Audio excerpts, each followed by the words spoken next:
No one in the village could remember the first time they noticed it. Only that, somehow, it had always been true. When the sun was high and food was shared, she never ate. Not a bite. Not a crumb. While children licked their fingers and elders wiped bowls clean, she would sit quietly nearby, hands folded, eyes lowered, smiling as if hunger had never touched her. But when night fell, when fires died and doors closed, that was when she moved. Some swore they heard footsteps long after midnight. Others claimed food disappeared without a sound. A few said they saw her silhouette beneath the moon, eating alone, slowly, like someone counting every breath. Fear grew where answers should have been.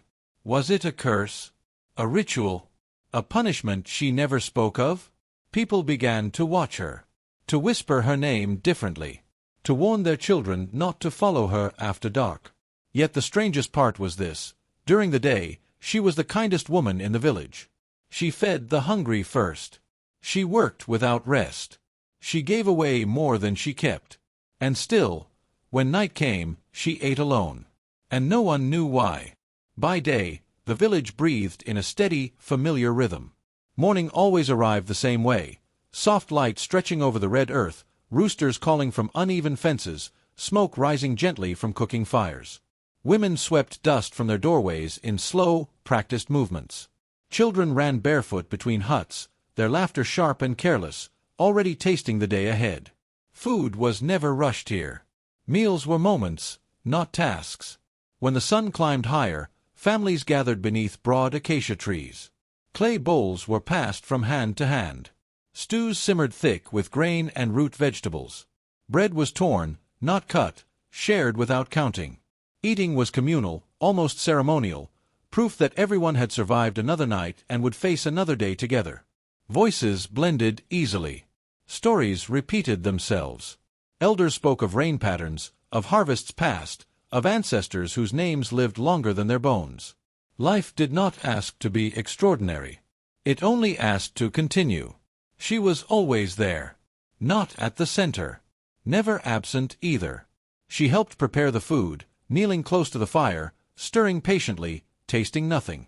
She carried bowls to others, careful not to spill a drop. When someone's hands were full, she filled the gap without being asked. But when the meal began, she stepped back. She sat slightly apart, close enough to hear every conversation, far enough that no one could quite explain why she wasn't eating. If someone offered her food, she smiled gently and shook her head. No urgency. No discomfort. Just a quiet refusal that felt final. At first, no one questioned it. Hunger looked different in different people, they said. Some ate little. Some ate late. It wasn't strange enough to name. The days unfolded like they always had. Men worked the fields until their shoulders burned. Women traded stories while weaving baskets or grinding grain. Children fell asleep wherever shade found them. The sun moved, predictable and honest, from one side of the sky to the other. And still, she never ate. Not when the food was fresh. Not when the bowls were full. Not even when leftovers cooled in the dust. Yet she never appeared weak. Her hands were steady. Her steps sure. She laughed easily with the children and listened carefully to the elders. If hunger lived inside her, it left no visible mark. That was what made it easy to ignore. Normality has a way of covering small absences, smoothing over questions before they fully form. In daylight, surrounded by noise and warmth and routine, there was no room for fear. Only familiarity. The village trusted the sun. And under the sun, nothing seemed wrong. No one noticed how often she looked toward the horizon as evening approached. No one noticed how she quietly left before the final bowl was emptied. No one noticed how the air shifted when the shadows grew longer. By the time night arrived, the village believed it understood her. They believed there was nothing to understand at all. Her name was spoken softly in the village, as if volume itself might disturb her. Not because she demanded silence, she never did, but because something about her presence encouraged it. She listened more than she spoke. When she did speak, her words were measured, gentle, and always complete, as though she had already said them once in her mind before allowing them into the world. She lived alone in a small clay hut near the edge of the village, where the paths thinned and the trees grew closer together. It was not isolation by force. It was simply where she had chosen to be. No one remembered her arriving. She had always been there, as far as memory stretched, helping with births, sitting beside the sick, carrying water for those too tired to lift the pots themselves. Children trusted her instinctively. Elders nodded when she passed, acknowledging a kindness that did not ask to be seen. And still, she was different. The difference revealed itself most clearly at meals. When food was prepared, she worked longer than anyone. When bowls were filled, she made sure others were served first. And when the eating began, she withdrew, quietly, deliberately, as if following a rule only she could hear. "Are you not hungry?" someone once asked, not unkindly. She smiled. "Later," she said. That was all. No reason. No explanation. No apology. Later never seemed to come, at least not in daylight. People noticed the consistency. One missed meal could be coincidence. A habit that never broke became something else entirely. Yet no one could accuse her of weakness or deceit. Her body did not betray hunger. Her eyes were clear. Her movements unhurried. If she suffered, she carried it privately, without burdening the world with its weight. At night, though, questions began to grow. A woman returning late from visiting family swore she saw her walking alone beneath the moon, carrying a small bowl close to her chest. A child, awake longer than he should have been, claimed he heard the sound of eating, slow, careful, long after the village had fallen silent. When asked, she did not deny it. She did not confirm it either. She only nodded once, as if acknowledging something obvious, and changed the subject. Her kindness made the mystery harder to hold. She gave food freely to those who lacked it. She never kept more than she needed. If someone was hungry, she found a way to feed them, even if it meant giving away what little she had prepared. So why would a woman like that wait until night to eat? Whispers followed her, not cruel at first, just curious. Curiosity, however, has a way of sharpening itself. Some wondered if she carried a private ritual. Others spoke of old stories, half-remembered, about women who walked between worlds. A few avoided her after sunset, uneasy with what they could not name. She noticed none of it, or pretended not to. When questioned directly, she never grew defensive. Never offended. Never frightened. "I am fine," she would say softly. "I always have been." But there was something in her eyes when she said it. Not fear. Not guilt. Something closer to resolve. And for the first time, the village began to understand that her silence was not emptiness. It was intention. And whatever she was protecting, she was willing to protect it alone. At first, the village tried to ignore the feeling. It began as a quiet discomfort, the kind that settles into the body without announcing itself. A missing piece in a pattern everyone thought they knew. During the day, nothing had changed. The sun still rose. The food was still shared. Laughter still passed easily from one person to another. But at night, the air felt different. It was small things. A pot that seemed lighter than it should have been. A basket of grain that emptied faster than expected. No theft in the ordinary sense, nothing taken greedily, nothing left in disarray. Only absence. Careful and precise. People spoke in lowered voices. "No animal could do that," one man said. "Animals leave signs," another replied. The dogs, usually restless after dark, had begun to sleep through the night. No barking. No warnings. As if they, too, had learned not to question what moved beneath the moon. Someone started counting. How much food had been prepared? How much remained by morning? The difference was never large. Always reasonable.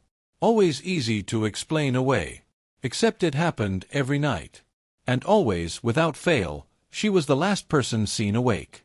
Some claimed they heard footsteps moving slowly between huts, unhurried, familiar.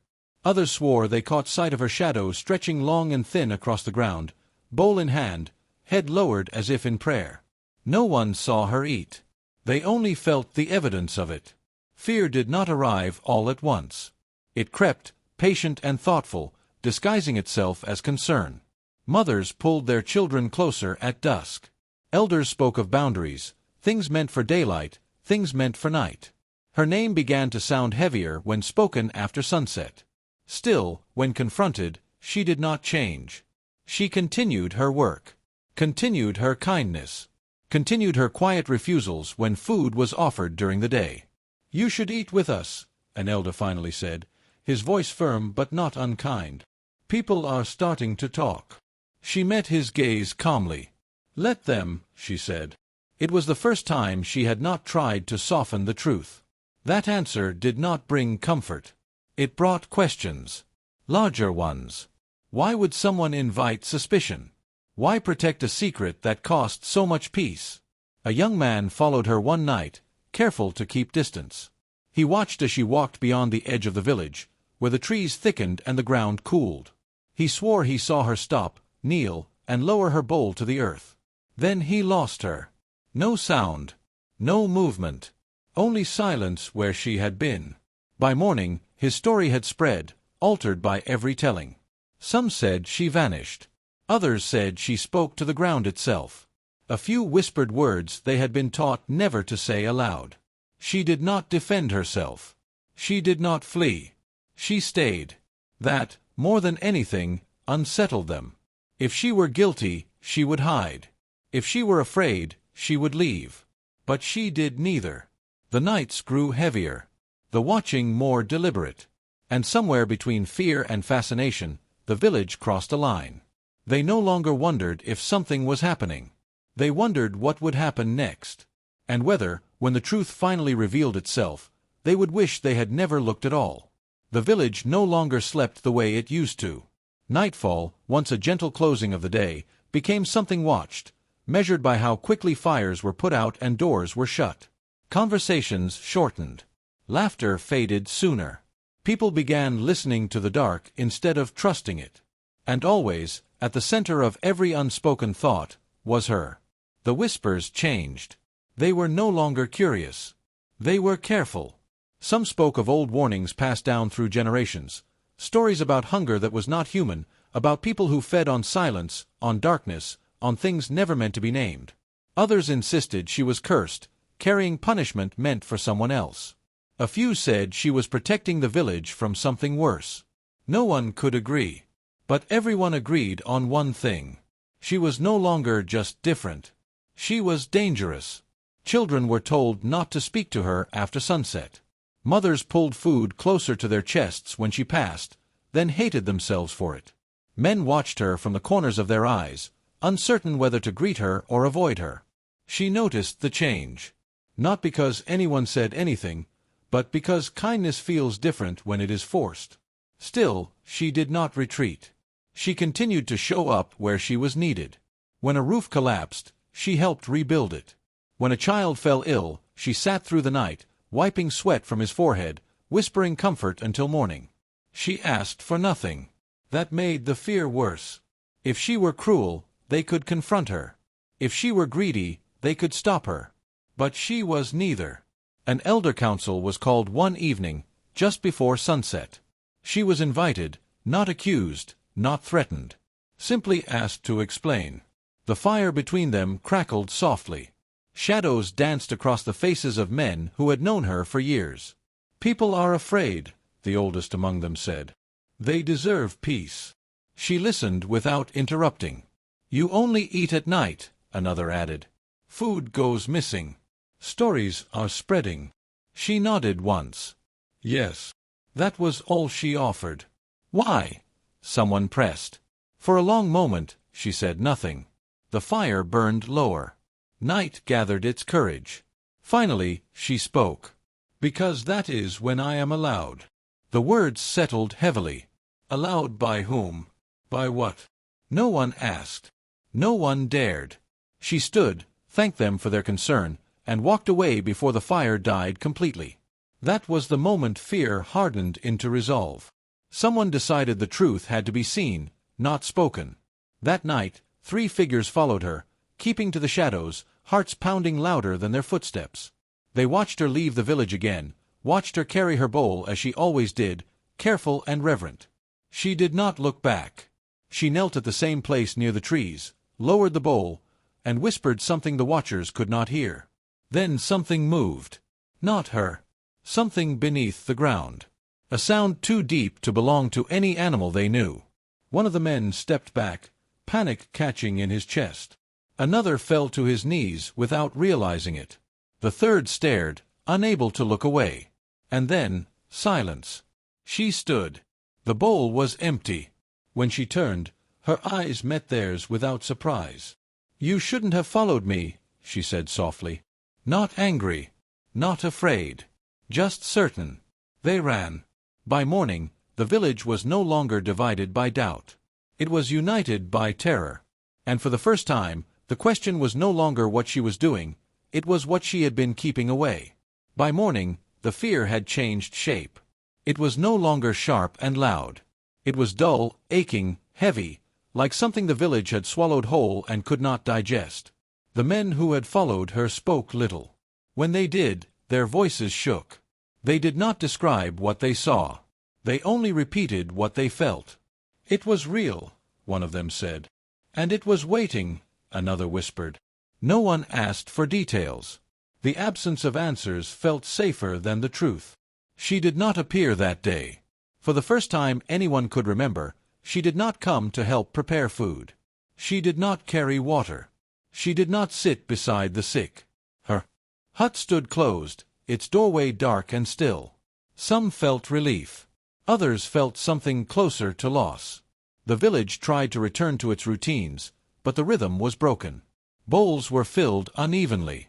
Stories ended too soon. Children noticed the silence before adults admitted it. That afternoon, a child wandered to the edge of the village, chasing a rolling fruit. He stopped near the trees, the place people no longer spoke of. He found her there. She sat on the ground, her back against the earth, eyes closed, breathing shallowly. Her bowl lay beside her, empty. Her hands trembled as if she had been holding something heavy for too long. She looked tired. Not weak. Not sick. Worn. When she opened her eyes and saw the child, she smiled faintly. "You shouldn't be here," she said gently. "Are you hurt?" the child asked. She considered the question longer than expected. "Yes," she answered. "But not in the way you think." She sent him back before anyone noticed. By evening, word spread that she was unwell. Fear softened into concern, awkward and uncertain. An elder woman, one who had once been fed by her during a famine, went to her hut at dusk. She did not accuse. She did not demand. She simply sat. "I know the look of someone who carries too much," the elder said quietly. "I wore it once." For a long time, they sat without speaking. Finally, the woman who only ate at night spoke. "I never wanted this," she said. "But wanting has nothing to do with necessity." The elder did not interrupt. "If I eat during the day," she continued, "something else goes hungry." Her voice did not shake. Her hands did. The elder felt her breath catch. "What's something?" she asked. The woman closed her eyes. "Something that wakes when the sun sleeps." That night, no one followed her. But no one slept either. The ground felt closer somehow. The trees leaned inward. The wind carried sounds that did not belong to it. People lay awake, wondering how long she had been doing this. How long she had been alone. Just before midnight, the ground near the village trembled, not violently, but enough to be felt. Pots rattled softly. Dogs whimpered in their sleep. Then it stopped. By morning, the air felt lighter. She returned. Quietly. Without announcement. She helped prepare food as always. She did not eat. She did not look at anyone longer than necessary. But something had changed. The villagers no longer saw a mystery. They saw a burden. And for the first time, the question shifted again. Not what is she doing? Not what is she hiding? But how much longer can she carry this alone? The decision was not made aloud. It settled over the village the way mist settles into low ground, quietly, inevitably. People moved through the day with a shared awareness that something could no longer be left unseen. Not out of fear this time, but out of responsibility. If she was carrying a burden for them, they needed to know its weight. When night came, they did not hide. They gathered instead, at a distance, beneath the thinning trees, where the ground felt colder and the air heavier. No torches. No weapons. Only wide eyes and steady breaths. She arrived as she always did. Alone. She stopped when she saw them. For the first time, surprise crossed her face. Not anger, not panic, but a quiet sadness, as if something fragile had just broken. "I asked you not to follow," she said. An elder stepped forward. His voice trembled, but he did not look away. "We are not here to accuse," he said. "We are here to understand." She searched their faces, men, women, elders, even one child clinging to his mother's leg. The village, gathered where it had never stood before. At last, she nodded. "Then you must not run," she said softly. "No matter what you hear." She knelt. The bowl in her hands was fuller than it had ever been. Food gathered from many homes. Shared, willingly this time. She placed it on the ground and pressed her palm flat against the earth. The ground answered. Not with violence, but with breath. A deep, hollow exhale rose from below, warm and slow, like something ancient waking from rest. The soil shifted, not breaking, but opening slightly, as if the earth itself were making room. A sound followed, low, mournful, impossibly old. Some covered their mouths. Others wept without knowing why. From the opening beneath her hand, a shape emerged, not fully seen, not fully formed. Not a creature of teeth or claws, but of absence. Hunger given shape. Need without mercy. It did not rise toward the village. It leaned toward her. She did not flinch. She lifted the bowl and tipped it gently toward the opening. The food vanished, not consumed, but taken, as water is taken by dry ground. As it fed, the air grew still. The trembling stopped. The sound softened into something almost like relief. One villager fell to his knees. Another whispered, "It's been there all along." She nodded. "Beneath us," she said. "Since before the first hut was built." The shape retreated. The earth closed. Silence returned, thick, reverent, unbearable. She remained kneeling, shoulders slumped now, as if the act had drained something vital. For the first time, they saw the cost clearly. "This is why you eat at night," someone said, not a question, but a realization. "Yes," she replied. "It wakes at night. And if it is not fed—" She did not finish. She didn't need to. They understood now why storms had passed them by. Why the ground had never cracked. Why the village still stood when others had not. They understood why she had never eaten during the day. Because the food was never hers. Tears fell freely now, not from fear, but from recognition. All this time, they had watched her in suspicion. All this time, she had been standing between them and something that did not know mercy. She rose slowly, unsteady. "I never wanted you to see," she said. "Knowing makes the choice heavier." The elder bowed his head. "And carrying it alone made it cruel," he said. The night listened. And for the first time, the village stood awake with her. They did not leave right away. No one spoke. No one moved. The ground where the earth had opened looked ordinary again, quiet, solid, innocent. If they had not felt it breathe, they might have believed it was imagination. She broke the silence. "It has a name," she said, her voice low, careful. "But names give power. And this one already has enough." She sat on the ground, exhaustion no longer hidden. The bowl lay empty beside her, as if it had never held food at all. "It is not evil," she continued. "Not in the way you think. It is old. Older than the village. Older than the stories you tell your children." They listened. When this land was first settled, the ground was restless. Crops failed. Rivers changed course. The earth demanded balance. She looked up at them then. Someone had to answer. Her grandmother had been the first. A woman chosen not by strength or bloodline, but by willingness. The ground had listened to her. Taken from her. And in return, it had slept. When she grew too weak, the ground woke again, she said. That is when it came to me. The realization rippled through the group. "This is not a curse," an elder whispered. "It is inheritance." She nodded. "Not one that can be refused." She explained the rule simply, without poetry. The ground woke only at night. It fed only then. If it was fed in darkness, it would not rise in daylight. If I eat during the day, she said, the balance breaks. The hunger does not disappear, it multiplies. The village saw it now. Every bowl she had refused. Every meal delayed. Every hunger she had carried quietly inside her. You starved yourself, someone said, their voice cracking. She shook her head. No. I measured myself. She ate only what was left after the ground had taken its share. And only when it slept again. That is why I never ate with you, she said. Your food was never truly yours until morning. Silence pressed in, heavy with understanding. A young woman stepped forward. Why didn't you tell us? She smiled sadly. Because knowing does not lighten the burden, she said. It only spreads it. She had stayed silent to protect them from fear. To protect them from the choice. If many feed it, she explained, many will weaken. Hunger shared is still hunger. One person carrying it could survive. Barely. The elder who had once accused her knelt in front of her. All this time, he said, we judged you. She placed her hand on his shoulder. And all this time, she replied, you lived in peace. The wind moved gently through the trees. For the first time, it felt like a blessing instead of a warning.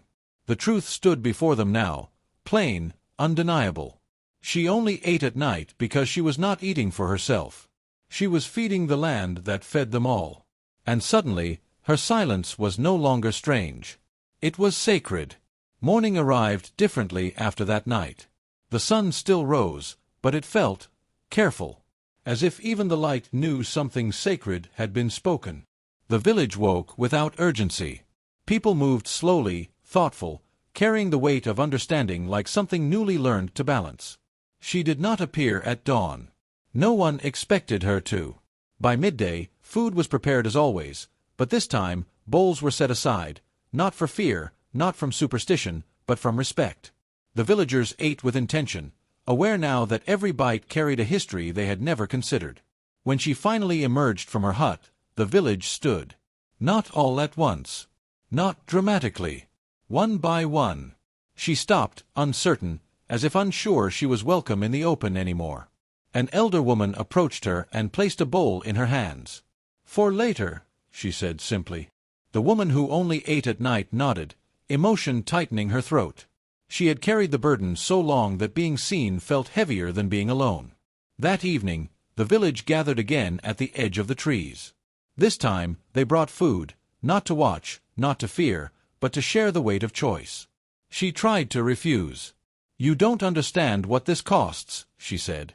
The elder who had once doubted her stepped forward. We understand enough, he replied. And we understand this. We cannot let one heart carry what belongs to many. They agreed on a simple truth. The ground would still be fed at night. But she would not be the only one who went hungry for it. They created a rhythm, small, careful sacrifices shared across the village. No one took more than their share. No one turned away from the cost. And for the first time, when night fell, she ate beside them. Not much. Not freely. But openly. The ground slept. Seasons passed. The village endured droughts that did not break them. Storms that bent around them. The land remained generous, not because it was owned, but because it was honored. When she grew older, her steps slowed. Her hands shook more often. But she was no longer alone at the edge of the night. When the ground stirred, others were there. And when she finally lay down for the last time, the earth did not wake in anger. It waited. The children grew up hearing a different story than the one whispered in fear. They were told of a woman who was judged for what she hid, and honored for what she gave. A woman who taught them that some hungers are not meant to be satisfied, but held. The village learned its lesson slowly, as all true lessons are learned. That not all sacrifices are loud. That not all protectors carry weapons. And that love, when it is deepest, often looks like denial. Even now, they say, if you listen carefully at night, the ground is quiet. Not because it is empty, but because someone once listened to it first.